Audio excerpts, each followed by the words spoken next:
¿Cómo es el discurso uribista y qué lo caracteriza? Tú que has tenido la oportunidad y manejas todos estos temas discursivos, de líneas narrativas, háblanos un poquito cómo es el discurso uribista, cómo identificarlo. Pues yo creo que el discurso del uribismo en general eh, casi que cumple todos los requisitos del populismo autoritario, y además no pretende ser esto un juicio de valor, sino una descripción de un discurso muy enfocado en reforzar la identidad de sus audiencias.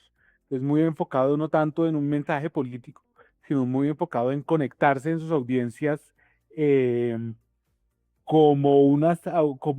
los rasgos que definen la identidad de estas audiencias, con la intención de crear una comunidad separándola de otras posibles comunidades. Entonces los lenguajes, por ejemplo, en el caso del presidente que fue tan polémico de la Virgen de Chiquinquirá, ese tipo de pistas que le dan al electorado para decirle, no importa yo para dónde voy, con que usted confíe en mí porque nos parecemos, es suficiente, que no dista mucho del mensaje del populismo autoritario de Trump, ¿no? Donde no importa tanto para dónde vamos, con que usted sienta que yo estoy dependiendo quién usted es de esas amenazas terribles que vienen de afuera.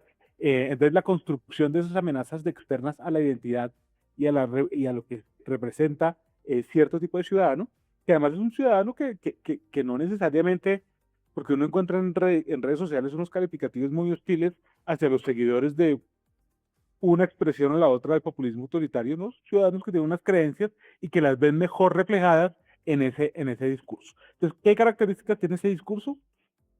Por supuesto, es un discurso donde hay una persona que representa lo que está bien, que representa lo que está correcto, y unas amenazas externas que ponen en riesgo a ese contenido simbólico que se ha generado alrededor de la figura de Uribe.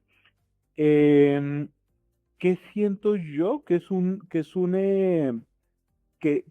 discurso que tiene la capacidad de transformarse pese a ser muy conservador. Es decir, a hablar siempre de las mismas amenazas, pero renovar el lenguaje. Yo me acuerdo en estos días se inventaron un concepto nuevo, como una evolución a esa idea del castrochavismo, refiriéndose al foro de Sao Paulo y luego a otra cosa, como que siempre están tratando de mantener vigente y renovado su discurso de la amenaza externa. Y ahorita está pasando algo muy interesante.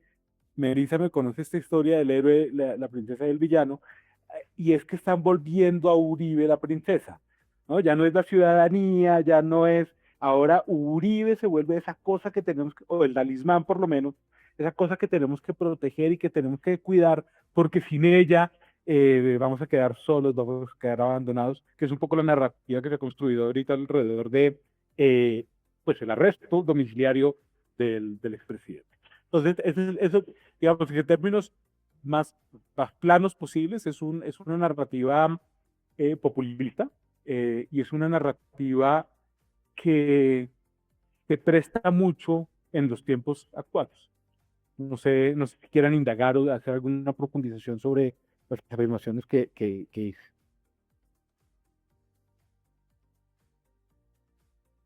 Nelly, ¿tienes alguna pregunta, profe?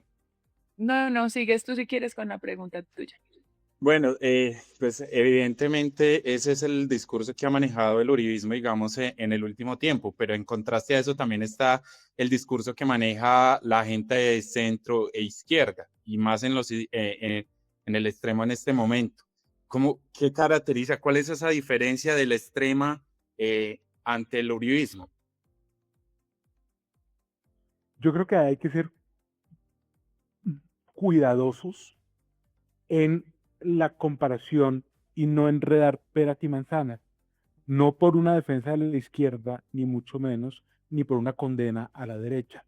Pero yo sí creo que hay un discurso uribista y hay un discurso de derecha, que no son lo mismo, y que hay un discurso populista autoritario de izquierda, principalmente alrededor de la figura de Petro, y un discurso de izquierda.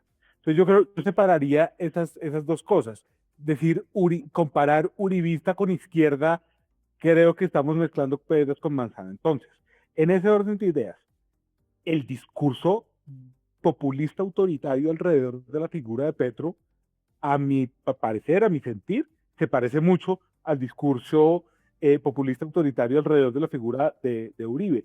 Y no me voy a meter en el tema, no me voy a meter, así me piquen, también se manifiesta un discurso populista autoritario de centro. También hay manifestaciones de eso, pero no me voy a meter en eso. Entonces, el discurso populista autoritario alrededor de la figura de Petro se parece tremendamente al de Petro, al de Uribe. ¿En qué sentido? Primero, la figura cada vez más empieza a cobrar un valor central. Entonces, el discurso populista autoritario de izquierda como el de derecha no conciben su proyecto sin el liderazgo de esa persona. No lo conciben, no lo entienden. Entonces, por ejemplo, pensar en fuerzas alternativas de lado y lado es no, es con él o con el que él diga, ¿no? Es alrededor de la figura. Lo segundo es que también construye una narrativa de refuerzo de identidad. Nosotros somos el pueblo. ¿Sí? Nosotros somos la diversidad. Nosotros somos el humanismo. Nosotros somos la naturaleza en contra del cemento. Entonces, empieza a establecer unas líneas muy claras de identidad que le dan una claridad tremenda a sus seguidores de qué es lo que representa esa figura populista. Diferente, creo yo, y creo que es el reto grande como sociedad, al discurso de derecha y el discurso de izquierda. Porque es tan atractivo y tan taquillero y tan emocionante el novelón entre Petro Uribe, que opaca completamente los discursos naturales de una sociedad de derecha y de izquierda que nos permiten tener debates muy sanos de si queremos ir por la derecha o por la izquierda. Entonces ahí se ocultan, se camuflan completamente los discursos de derecha y de izquierda. Entonces yo sí veo unas líneas conectoras de estilo entre lo que ocurre a nivel de populismo autoritario alrededor de la figura de Petro y alrededor de la figura de Uribe. Y veo con mucha dificultad a una derecha que quiere expresar su opinión, que tiene unas posiciones que no se cuelga del uribismo. Básicamente es un discurso que desaparece. ¿Sí? Entonces, los libertarios urbanos de libre mercado, como que los califican pues de pibio para la derecha cualquier cosa, así como los humanistas no radicales de izquierda, de centroizquierda también van a esa categoría que hemos creado de tibieza, que odian ambos lados, que digamos, que confían mucho en sus líderes. Entonces, haría esa distinción, Henry, y no compararía uribismo con izquierda, sino populismo autoritario alrededor de la figura de Uribe y populismo autoritario alrededor de la figura de Petro, y dos discursos muy enterrados de derecha y de izquierda, con liderazgos muy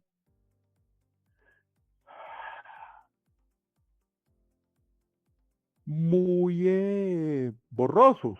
Entonces ustedes hablaban ahorita del senador del Polo, Robledo, ¿no? Que es un discurso de izquierda que ante el mega show que monta Petro es muy difícil ponerlo sobre la mesa. O si yo trato de pensar en un discurso, un líder de derecha tratando de poner su mensaje, es tan magnético los populismos autoritarios que se chupan completamente el contenido del debate y se vuelve política de identidad. No política programática, sino política de identidad. ¿Quién soy yo contra usted? Y no cuál es el futuro que yo me imagino y cuál es el que usted se imagina y por qué son diferentes, que sería como el sueño del debate público. Fernando, usted ahí nos plantea, digamos que otro panorama, digamos que de los extremos de esas dos corrientes de izquierda y derecha, y eso me lleva a pensar en algo que estaba sucediendo en un medio de comunicación hace poco, que planteaban que si Petro y Uribe deberían ya de retirarse, irse a descansar y dejar que los demás corrientes tuvieran o tomaran fuerza. ¿Cuál es tu opinión acerca de eso? Pues, digamos, claro, yo me veo muy tentado a contestar como ciudadano y decir eso, que se retiren, pero no es lo correcto porque ustedes no me están buscando como ciudadano. Eh, digamos, lo primero es que creo que Uribe le lleva como 15 años o 20 años de edad a Petro, y lo segundo es que Uribe ya fue presidente dos veces, Petro no ha sido presidente nunca. Entonces, si le quito como la emocionalidad al tema, creo que la propuesta es de plano injusta en esas condiciones. Eh, Porque realmente nosotros ya tenemos certeza que no vamos a tener a Uribe nunca más de presidente. Entonces, eh, en esos términos parecería Pero si el que injusta. ponga Uribe o no. Claro, no, es que eso sí lo vamos a tener para adelante, y Petro, a diferencia de Uribe, Petro no nos ha demostrado que es capaz de poner a alguien. Uribe sí, todas las veces, por lo menos a nivel nacional. A nivel regional muy poco, a nivel regional y local muy poco, pero a nivel nacional sí. Pero sobre ese punto es, claro, y creo que también se lo he oído a Fajardo y a Claudia López, de jubilemos a estos manos, jubilemos a estos manos. Si yo me atengo a la evidencia, realmente, salvo el paso de Petro por la alcaldía de Bogotá, tenemos muy poca evidencia de lo que es esa izquierda, de ese populismo autoritario en el poder, muy poca. Mientras que sí tenemos mucha evidencia de lo que es esa otra en el poder. A mí sí me gustaría, digamos, a mí sí me gustaría ver, y ya no hablo como ciudadano, sino pensando en el cuidado y en la calidad del debate público, eh, que no fueran estas dos figuras, eh, estos dos vivos, guiando las posturas de derecha y de izquierda y personalizándolas a tal nivel que nos volvemos simplemente seguidores de dos ejércitos o de dos generales, y pensar en su retiro más del retiro del estilo del debate. Han pasado dos cosas muy interesantes y yo creo que es parte de mi respuesta en algunas de las preguntas que se vienen.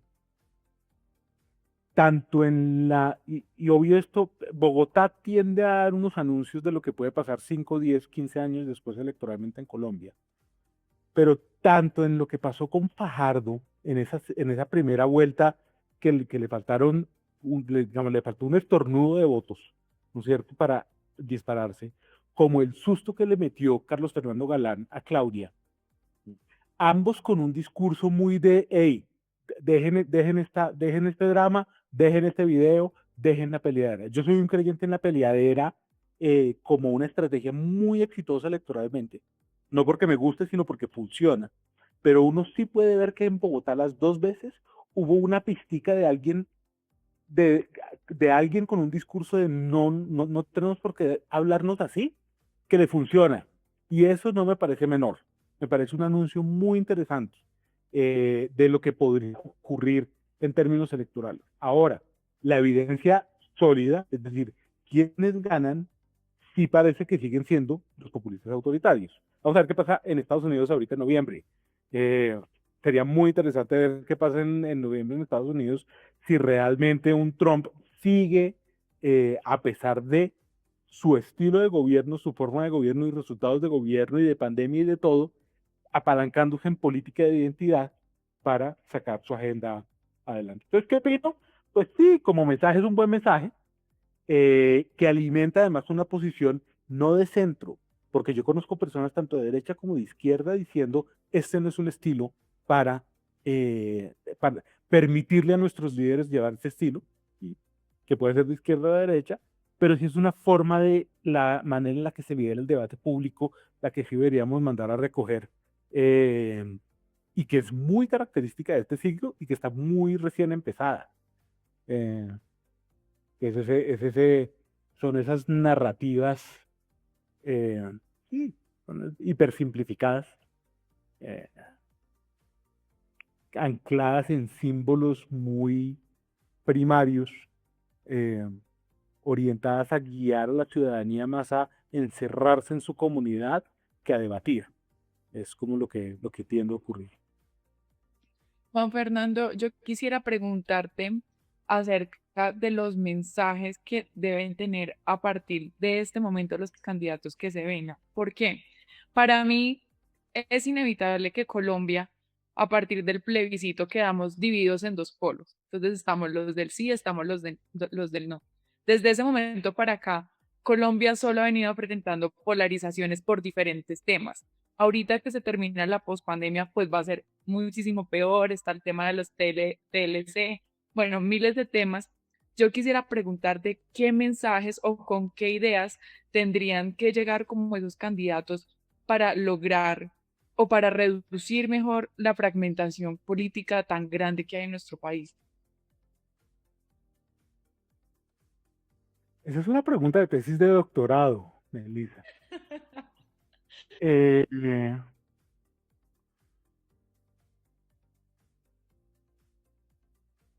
voy a hablar,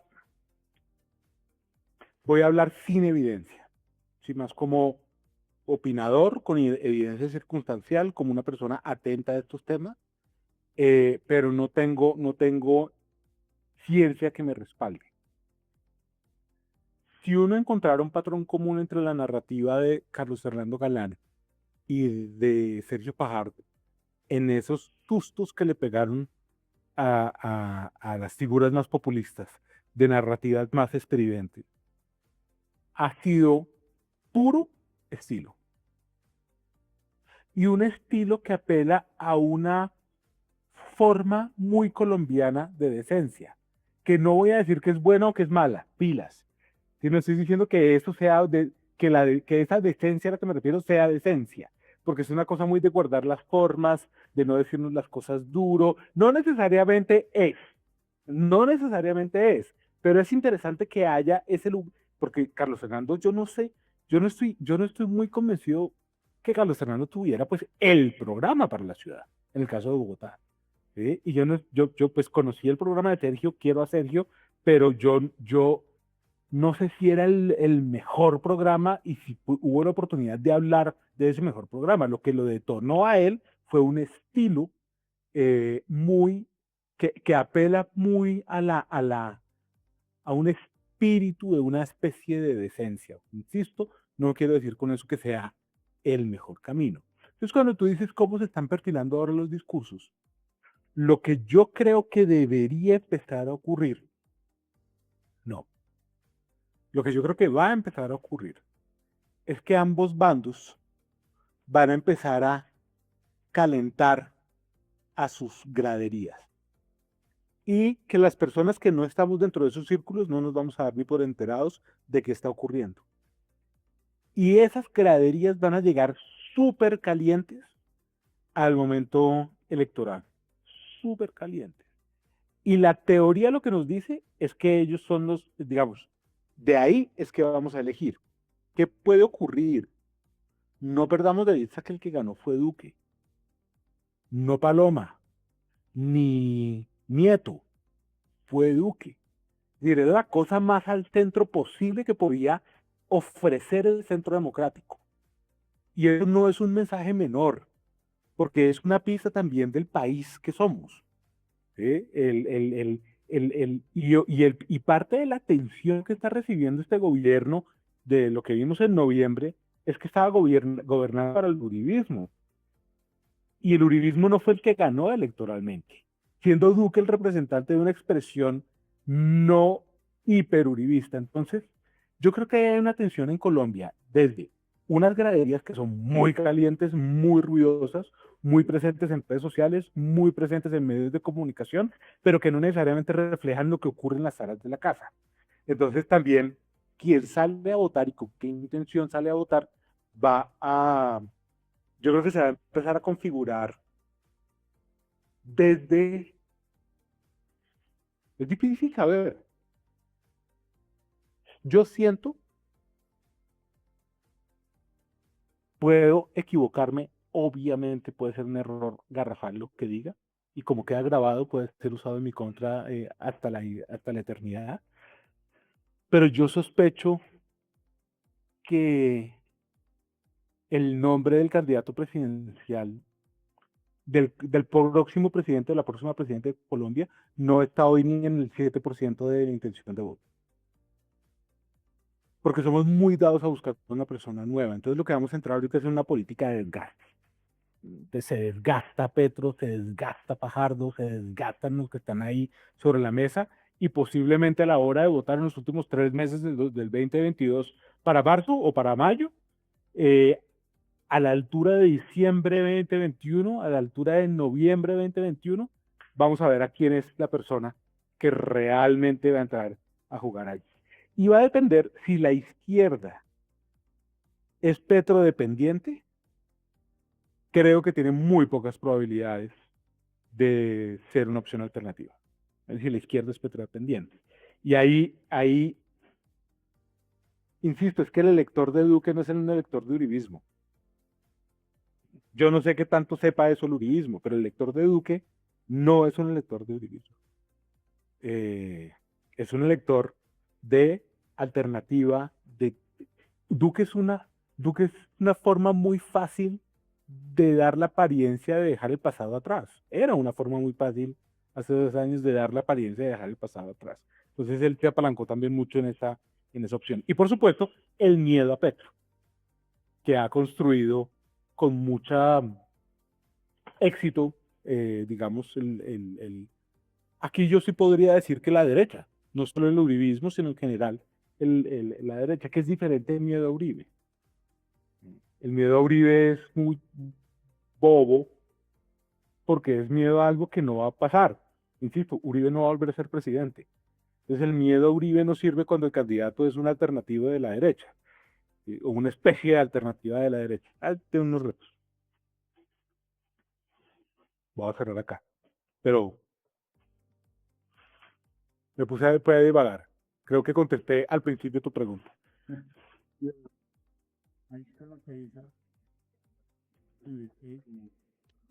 No se te Henry, no lo oigo. Mazo.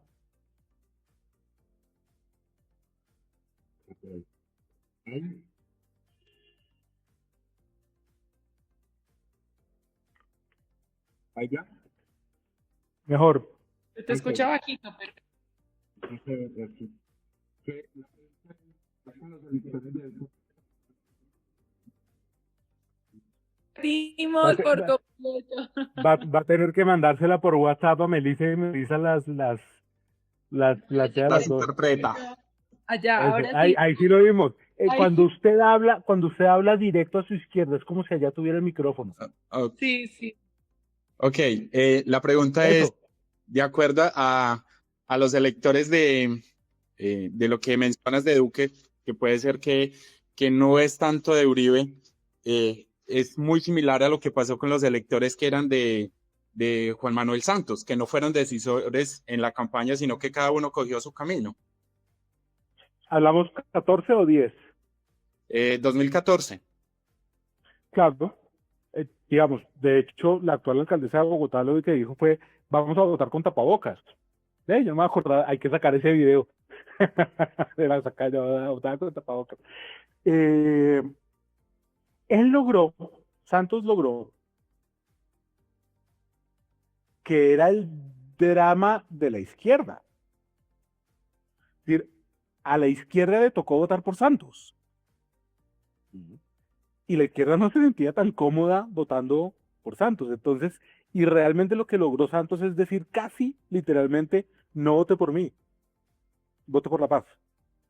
Yo represento una causa muy específica que se llama paz. Y si usted se fija, sobre todo hacia la segunda vuelta, la publicidad era una especie de piano con Shakira y los artistas poniendo paz en la mano y con paz haremos más, y Santos pasa a un segundo plano. Porque obvio que Santos generaba una enorme antipatía con una gran proporción del electorado, pero es que la decisión no se trataba si era Santos o Oscar Iván, que fue el éxito, yo creo, de la campaña de Santos, y no es una elección entre ellos dos, es una elección entre paz y guerra. Y eso le permitió poner una agenda diferente sobre la mesa, que es diferente a la agenda que nos pusieron en la última, porque la última sí era Petro o el otro. Cualquiera que fuera el otro. ¿Sí? Es decir, cualquiera que fuera el otro le ganaba a Petro. Eso sí no había lugar a dudas. Entonces, esa agenda, pues es obviamente conveniente para los intereses del uribismo en este caso. Entonces, uno en campaña lo que te debe saber es qué símbolo está representando. ¿Qué represento yo para el electorado? Juan Fernando, si estamos hablando de un uribismo que está pasando por sus peores momentos, que está débil, de una izquierda también, que como decías tú, yo comparto mucho, pues tenemos un petrismo que no sabemos hasta qué punto pueda ganar en, en las elecciones, no tenemos como otro candidato que lo respalde. ¿Qué va a pasar? ¿Cuál es el futuro político de Colombia? En el centro también, no sé, hay muchos tibios. ¿Qué va a pasar? Ni idea. Digamos, lo primero es que a mí me parece difícil respaldar la afirmación que hiciste que el uribismo está débil. Hoy, Transparencia Internacional acaba de enviar una alerta diciendo que el Ejecutivo estaba concentrando más poder que nunca en Colombia. Entonces, uribismo débil con Uribe victimizado, o sea, en el medio de la agenda, con presidente, con congresos sin supervisión prácticamente. Entonces, yo no estoy seguro que me animaría a decir que el uribismo está debilitado. Simplemente para hacerte una reflexión sobre la premisa. No, y eso me encanta porque mira que se habla mucho del fin del uribismo. Entonces, sería chévere también saber tú qué piensas de eso, porque No, yo no, yo no veo tal cosa. Yo no veo tal cosa. No veo en dónde. Insisto, tiene presidente, tiene procurador, tiene fiscal, eh, tienen a la figura viva y victimizada. ¿Qué más quiere uno? Y moñona, en términos simbólicos, moñona total. Porque además esa victimización de la figura, que ya se vuelve como un pobre abuelito que queremos cuidar, permite a todas sus figuras empezar a tomar mucho protagonismo. Entonces le da cámara a Paloma, le da cámara a Nieto, le da cámara a los que vienen detrás. Y eso, lo que están, ese es su momento de gloria. Si me preguntas a mí, que el gobierno no sea el más popular no significa que no tenga poder. Y mucho. Entonces, simplemente planteo esa reflexión. ¿Qué va a pasar? Me dice Henry. No, no, digamos, yo no tengo forma de saber. Yo intuyo que, yo intuyo, el uribismo siempre ha sabido salirse del juego para tener la delantera. Entonces, ¿qué va a pasar este año? Estas elecciones, así como el uribismo hizo la vez pasada que se la jugó con las primarias, en Colombia se llaman consultas, ¿no? Que las consultas le dieron un montón de fuerza. Hicieron su reality encuesta para mantenerse vigentes. El uribismo siempre ha tenido la habilidad de hacer esas jugadas. Esta vez todos van a copiar eso. Todos van a poner una consulta, todos van a hacer su reality selección, todos van a hacer eso y el uribismo seguramente se va a ingeniar alguna cosa para estar fuera de juego. De tal manera, es que creo que Colombia es el único país del mundo donde las encuestadoras preguntan si va a votar por Petro, por Fajardo o por el que diga Uribe, y la gente contesta por el que diga Uribe. Entonces, yo creo que eso es un fenómeno único en términos de encuesta y que la gente realmente conteste. Entonces, la figura sigue siendo tan poderosa que ahí hay un jugador tremendo. De quién elijan, de cómo lo elijan y de quién elijan, depende de que sigan estando posiblemente en el poder. Porque de todas formas, Colombia, Bogotá no, pero Colombia sigue siendo profundamente conservadora. Entonces, por eso el discurso de la ideología de género y por eso el discurso de, qué sé yo, le va a entregar el país a las FARC, esa vaina asusta y funciona. Funciona porque está en nuestras raíces, en el fondo nos creemos esas cosas. Entonces, yo creo que mientras Uribe viva, porque yo creo que sí la desaparición física material de Uribe puede generar un reto enorme para eso, pero mientras esté vivo Uribe, que seguramente va a estar vivo muchos años, va a ser una fuerza muy, muy poderosa. Y yo creo que Petro, creo insisto, como está quedando grabado, tengo un compromiso adicional, pero yo creo que Petro no tiene...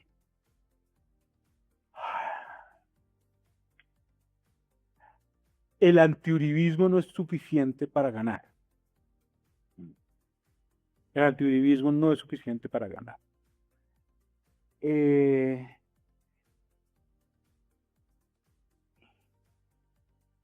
Y los alternativos, pues toca ver cómo los eligen. Una de las cosas que sí que puede pasar, como te lo dije hace un momento, es que una persona que hoy ni siquiera tengamos en el radar quede presidente.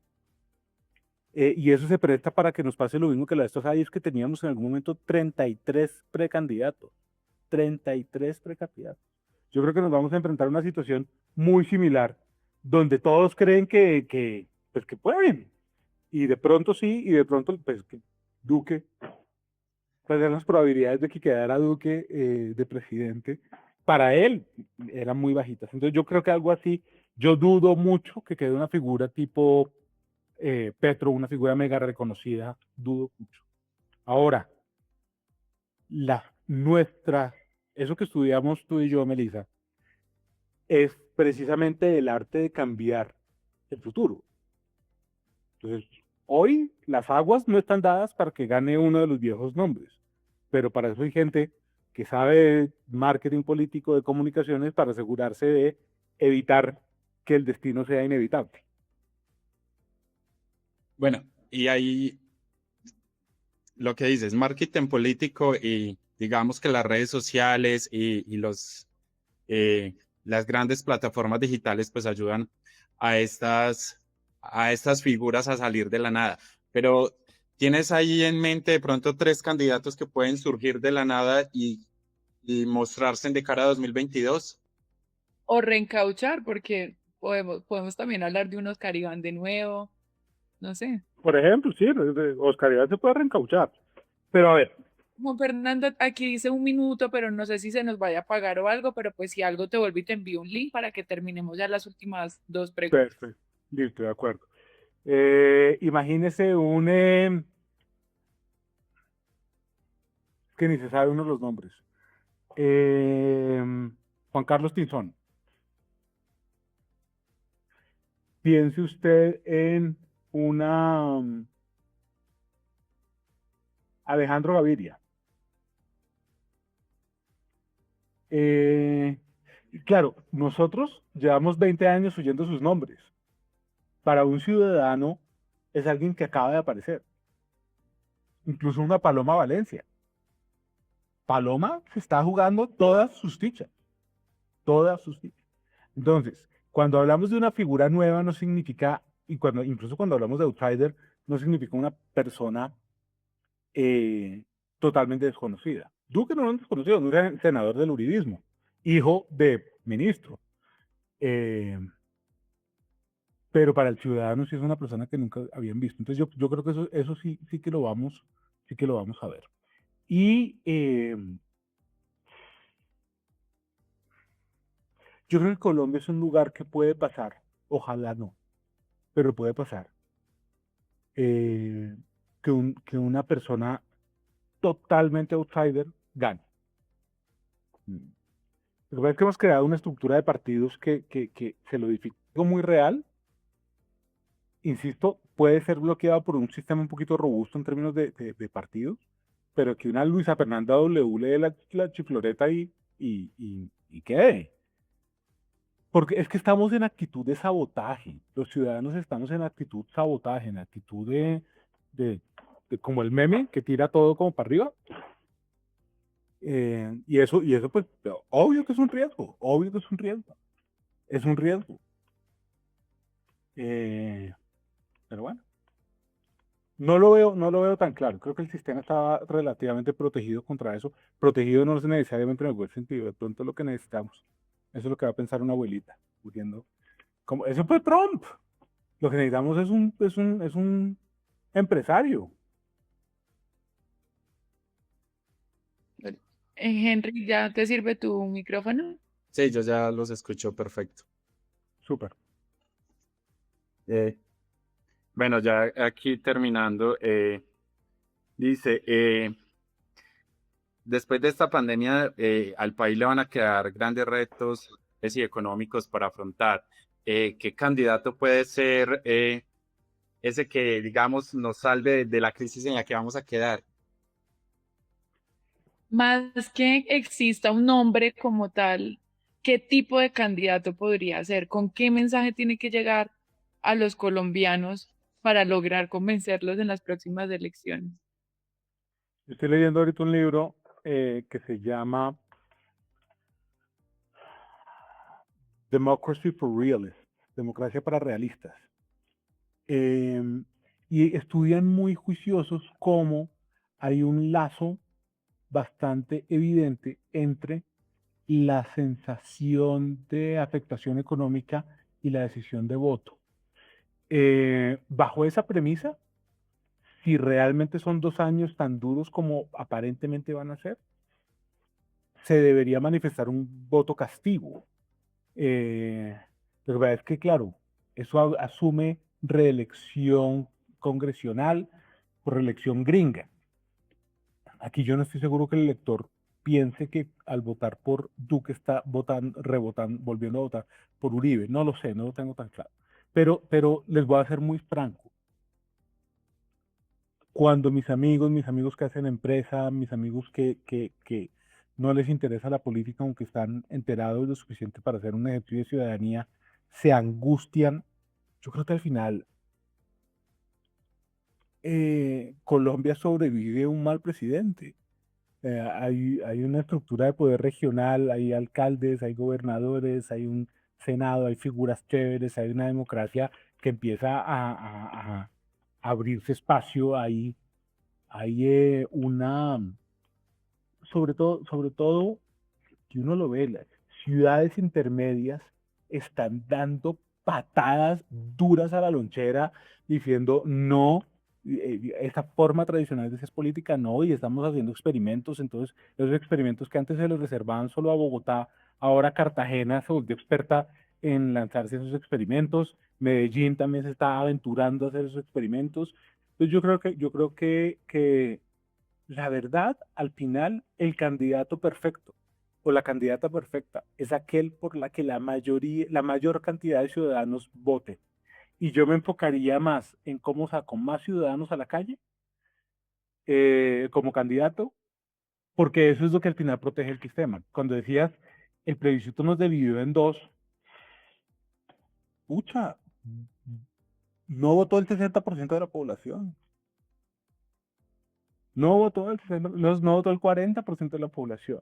Entonces, de hecho, lo que hace falta es montar a ese 60% véngase a vivir conmigo, venga, nos dividimos y hablamos de esto, porque el mayor riesgo es que pasen estas cosas a la irrelevancia. Entonces, ¿en qué debería estar ahorita un candidato?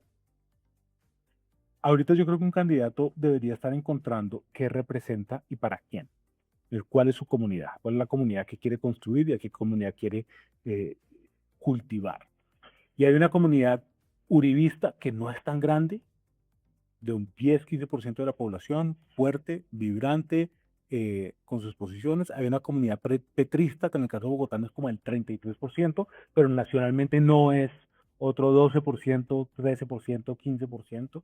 Entonces hay un montón de colombianos que no están enchupados en esa novela, y yo estaría pensando es, bueno, ¿y yo cómo me conecto con esa gente que no le importa? Por eso digo que la Luisa Fernanda W de pronto asusta, porque de pronto ella se está conectando con la gente que le importa un bledo. Y esa gente es la más importante. Esas son las personas que esto les importa un bledo, que no les importa. Bueno, Juan Fernando, no sé, o sea, para terminar, yo quisiera preguntarte, hoy en día todo es virtual, pues sabemos que la pandemia lastimosamente no va a ser algo que en diciembre ya diga como ya esto se acabó, no va a pasar más. El próximo año podría también ser un año muy difícil. Teniendo eso en cuenta, ¿cuál podría ser el impacto de las redes sociales para las próximas elecciones? Es un muy buen punto. Lo primero es, en general las redes sociales son un mecanismo para estar en contacto con una comunidad que está interesada, no desinteresada. Eh, y ahí hay un reto, porque cada vez más el ciudadano se puede aislar y decir, yo solo quiero esos 4 contenidos y nada más. De tal forma que, aun si tú tuvieras solo redes sociales, lo que genera la pandemia, lo que genera este encierro, lo que genera esta virtualidad, es una intensificación de una realidad fragmentada. De esa realidad de Melissa no se parece a la de Henry, no se parece a la de Juan en nada, en nada. Y el reto que tiene un actor político con interés de votación masiva es cómo diablos me meto en la realidad de Henry, de Melissa y de Juan simultáneamente, al tiempo. Y para eso es que tienen que hacer esas narrativas disonantes que terminan en populismos autoritarios. Entonces, lo primero es cómo logro yo romper esas realidades fragmentadas, cómo logro meterme en el interés de la ciudadanía. Y lo segundo es que en pandemia no tengo evidencia, tengo evidencia solo circunstancial. La desintonización del ciudadano del común con los asuntos públicos es total. Total. El ciudadano que ya de entrada le da pereza oír hablar de Petro y oír hablar de Claudia, oír hablar de tal, ese ciudadano que ya le da pereza, ahorita está siendo feliz porque no tiene que verlos en ningún lado. Entonces, esa desintonización le complica la vida a las fuerzas alternativas. Porque, contrario a lo que dije hace un momento, ahora puesto en estos términos que me plantea Melissa, es posible que nos vayamos a una foto conocida, precisamente porque va a ser tan difícil digerir, familiarizarnos, entender a una foto desconocida en virtualidad total. Eso va a ser un camello, va a ser muy interesante. Yo creo que el reto grande es eso. ¿Cuál es el rol de las redes sociales electoralmente? Yo alguna vez le pregunté a una senadora que quiero mucho, que conozco hace muchos años, le dije, de todos tus seguidores en Twitter, ¿cuántos son electores? Me dijo, menos del 10%. Menos del 10%. Ahora, si 5% es suficiente para cambiar un resultado electoral, pues obvio hay que metérsela toda. Pero las redes sociales no son el lugar en donde se gana enteramente la guerra. Se pueden ganar batallas y se dan batallas muy importantes y se dan batallas que pueden afectar el espíritu y el momentum de otra campaña. Se pueden crear ciclos noticiosos, se puede conmover la agenda, pero no es el lugar donde el ciudadano decide el voto. Se compone de muchos elementos mucho más ricos. Y la pregunta es, ¿en dónde más está explorando? A mí me da mucha curiosidad qué va a pasar en TikTok. Yo creo que TikTok va a ser un lugar seguro. TikTok, si alguien tiene TikTok y ve cosas políticas, va a haber cancelación total. Es como, no, no, nada que ver, este no es un lugar para hablar de esto. Y eso es lo que está pasando en pandemia, es, yo no quiero ver al político en mi casa, yo no quiero ir al político, yo no quiero ver esta pelea. Y el reto que tenemos como sociedad es cómo volverlo relevante para ellos. Y algo para cerrar, algo que yo creo es cómo volvemos más importante la política local que la nacional. Es decir, cómo es más relevante para mi participación política saber quién es la persona por la que voté a la JAL, cómo está rindiendo cuentas y cómo yo realmente puedo hacer una diferencia ahí, uniendo a 7 personas del barrio y amargándole la vida para que cambie algo que me impacta directamente, a tratar de pensar que por un voto voy a cambiar la política de paz nacional. Entonces yo creo que hay una inversión muy importante que hacer, eh, pero ya estoy hablando, digamos, ya estoy Julio Verne metiéndome en otros senderos. Ahí para finalizar, hay y bien lo decías, y es lo que se ha visto en las últimas elecciones, le ha pasado a Fajardo, a Claudia, le ha pasado a Antanas Mocos en el 2010. ¿Cómo movilizar a esa gente de las redes sociales a las urnas? O sea, que realmente sean efectivas, o no hay un discurso que realmente tenga tanta fuerza que logre mover a esa gente de la virtualidad a la urna. Una buena pregunta, yo creo que no. Yo creo que, pues obviamente hay una comunidad virtual interesada, activa, joven, eh, que sale a votar, pero el bloque de una victoria no viene por ahí. Una victoria no llega por ese camino. Meli, no sé si tienes más preguntas. No, no, ya, todo es... Juan Fernando, mil gracias por tu tiempo, mil gracias por seguirnos enseñando. En verdad, yo desde que toqué el tema, yo dije, yo quiero a alguien que nos hable del discurso. Entonces le comenté a Henry de tu cuento del héroe, la princesa, el villano, el talismán. Y en verdad yo siento que tiene que pasar algo extraordinario para las próximas elecciones, porque independientemente la política no va a ser igual, o sea, los candidatos no van a poder ir de puerta en puerta a hacer su política, pues o no sé con toda la de la pandemia que irá a pasar, pero lo bueno esperar a ver a qué le Esperar. predijiste en las elecciones del 2022. Chéverísimo, muchas gracias por buscarme, Melissa y Henry, un gusto conocerte. Ojalá esto resulte útil y pues nada, cuenta conmigo para pelotear ideas sobre este tema. Es un tema que me apasiona, que disfruto oírlos. Las preguntas que hacen están muy chéveres y son buenas preguntas y pues creo que respuestas correctas por ahora no hay.